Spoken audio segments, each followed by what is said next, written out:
In general festive టైమ్స్లో మనం అనుకోకుండానే కొంచెం ఎక్కువ ఖర్చు పెట్టేస్తూ ఉంటాం. సో మన ఫైనాన్షియల్ అనుకున్న టార్గెట్ కంటే కూడా కొంచెం మించి ఎక్కువ ఖర్చు అయిపోతుంది. సో అలాంటి టైంలో ఫెస్టివ్ టైమ్స్లో వైస్లీ మనం ఎలా సెలెక్ట్ చేసుకోవాలి, ఎలా కొనుక్కోవాలి వస్తువులు? బికాస్ వీ నీడ్ టు, అంటే కొన్ని ఉంటాయి సొసైటీలో, we need to follow few things. అది రిచువల్స్ కావచ్చు, లేకపోతే ఫ్రెండ్స్కి గిఫ్ట్ హ్యాంపర్స్ కావచ్చు, which we need to do basic అనమాట. సో ఇలాంటి టైంలో బీయింగ్ వైస్ పర్సన్ మనం ఎట్లాగా వైస్లీ సెలెక్ట్ చేసుకోవాలి? So one thing, for everything there is always as a planner, financial ప్లానర్గా చెప్పేది ఏంటంటే, మనం ప్లానింగ్ కరెక్ట్గా చేసుకున్నాం అనుకోండి, మనకు ప్రతి సంవత్సరం దీవాళి ఎప్పుడు వస్తుందో తెలుసు, దసరా ఎప్పుడు వస్తుందో తెలుసు, సంక్రాంతి ఎప్పుడు వస్తుందో తెలుసు, ఎప్పుడు దేనికి మనం కొత్త బట్టలు కొనుక్కోవాలో తెలుసు, పిల్లలకి కానీ ఫ్యామిలీకి కానీ ఎప్పుడు కొని ఇచ్చాలో తెలుసు. దాని తగ్గట్టే మనం ముందే బడ్జెట్ కరెక్ట్గా సెట్ చేసుకున్నాం అనుకోండి.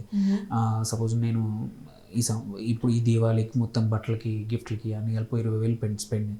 సో డిటర్మైన్ దట్ అమౌంట్ కొంచెం ముందు నుంచే ప్లాన్ చేసుకుంటే, ఫ్యూ మంత్స్ బిఫోర్ తక్కువ ఖర్చులు పెట్టుకొని, ఆర్ ఇప్పుడు ఖర్చు అయినా కానీ నెక్స్ట్ ఫ్యూ మంత్స్ సేవ్ చేసామనుకోండి, that is one method. And ఉన్నంతలో ఆల్టర్నేట్స్ వెతుక్కోవడం సేమ్ అమౌంట్కి చూసుకొని ఎక్కడ తక్కువ దొరుకుతాయి. సో అదొక method. And but otherwise important thing is planning.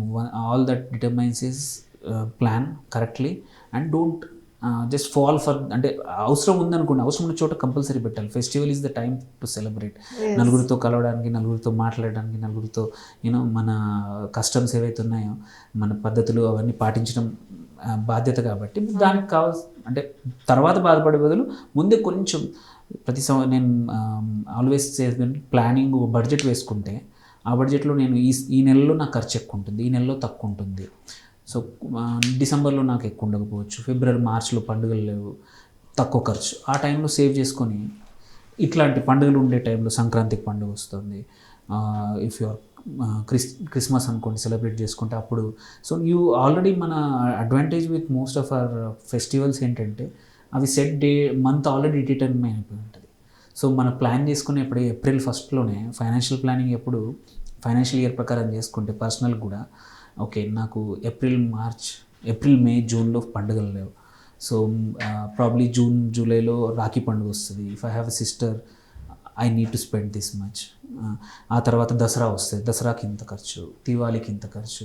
Calendar ఎట్లా ప్లాన్ చేసుకుంటామో, సెలవులు ఎలా ప్లాన్ చేసుకుంటాం, వీటిని కూడా ప్లాన్ చేసుకుంటే I think always good. Unplanned expenditure usually మన బడ్జెట్ని రూయిన్ చేస్తాయి.